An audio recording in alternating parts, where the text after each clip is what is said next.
Ada beragam cara yang dilakukan oleh orang-orang yang tidak mempercayai moon landing untuk membuktikan tuduhannya. Salah satunya adalah menantang para astronot yang telah mendarat di bulan untuk bersumpah di atas kitab suci bahwa mereka benar-benar telah mendarat di bulan. Salah satu yang melakukan hal tersebut secara serius adalah seorang filmmaker Amerika yang bernama Bart Sibrel. Dia seorang penganut teori konspirasi yang tidak mempercayai pendaratan manusia di bulan. Bart Sibrel menantang beberapa astronot untuk bersumpah atas nama Tuhan menggunakan kitab suci Injil atau Bible bahwa mereka benar-benar telah mendarat di bulan. Hasilnya, sebagian besar astronot-astronot tersebut menolak, termasuk Neil Armstrong dan Edwin Aldrin, atau yang lebih dikenal sebagai Buzz Aldrin. Bahkan, Buzz Aldrin meninju Bart Sibrel karena marah. Apakah hal itu membuktikan bahwa astronot tersebut takut rahasianya terbongkar? Mari kita lihat latar belakangnya. Pertama, Neil Armstrong. Menantang Neil Armstrong untuk bersumpah menggunakan Injil adalah hal yang tidak relevan. Neil Armstrong memang terlahir dari keluarga Kristen. Tetapi, dia akhirnya memilih menjadi seorang agnostik. Dia percaya adanya Tuhan, tetapi tidak menganut agama apapun. Jelas, dia tidak akan mau bersumpah menggunakan Injil. Berikutnya Buzz Aldrin. Dia memukul Bart Sibrel karena kesal ditipu dan dihina oleh Bart Sibrel. Bart Sibrel mengundang Buzz Aldrin untuk wawancara televisi dalam program dokumenter edukasi untuk anak-anak. Tentu saja Buzz Aldrin mau menghadiri wawancara tersebut. Tetapi ternyata itu semua hanya tipuan. Justru dia hanya ditantang bersumpah.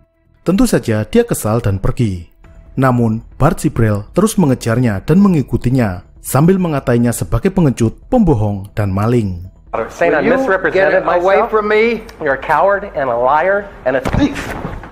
Bayangkan, Edwin Aldrin, seorang veteran yang bertempur di Perang Korea, dikatai sebagai pengecut dan pembohong oleh orang yang justru baru saja membohonginya. Sangat wajar kalau dia marah. Sekarang coba bayangkan, pada tahun 1997, beberapa anggota Kopassus berhasil mendaki dan mengibarkan bendera merah putih di puncak Everest. Lalu, misal sekarang, ada orang yang tidak percaya prestasi itu, kemudian memaksa mereka bersumpah menggunakan Al-Quran. Kemungkinan besar mereka tidak akan mau diminta oleh orang yang tidak jelas. Lalu, ketika mereka menolak, dikata-katai sebagai pembohong dan pengecut. Kemungkinan besar buku mentah juga akan melayang. Kita kembali ke astronot Apollo.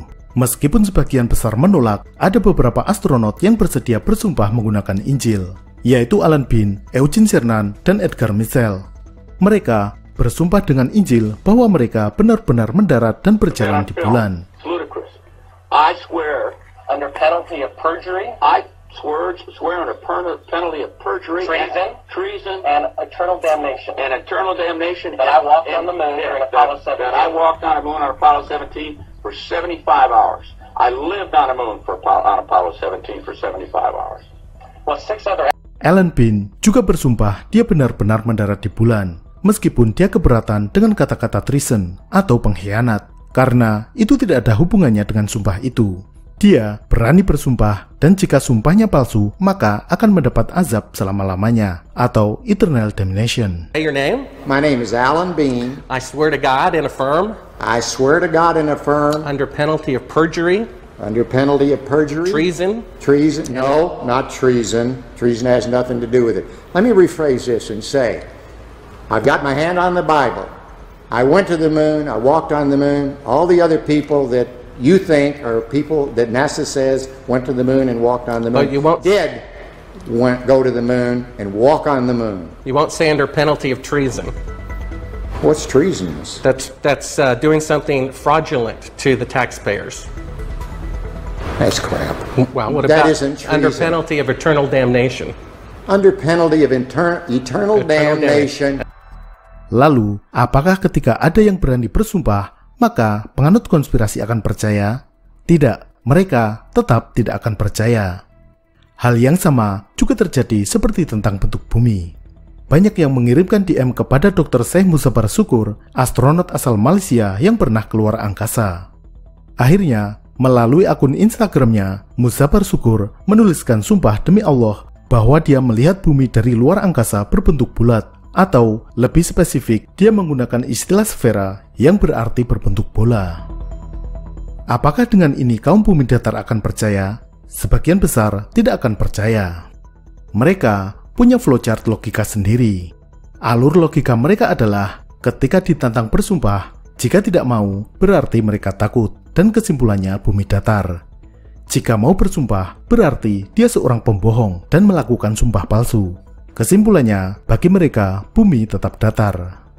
Jadi, sebenarnya tidak ada gunanya melayani tantangan sumpah semacam itu. Sampai jumpa.